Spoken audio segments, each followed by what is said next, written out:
And so I was at the end of my career. I had the next year was at the end of my contract. And so, my wife and I had talked about it, and I said, this might be it. And, in the middle of this, so that was the fall of 99.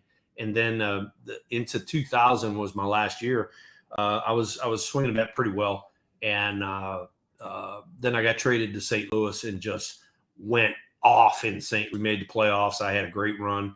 And at the end of the year, St. Louis said that, hey, McGuire's coming back. He's going to have knee surgery, and so you're going to have to be a outfielder or a utility guy.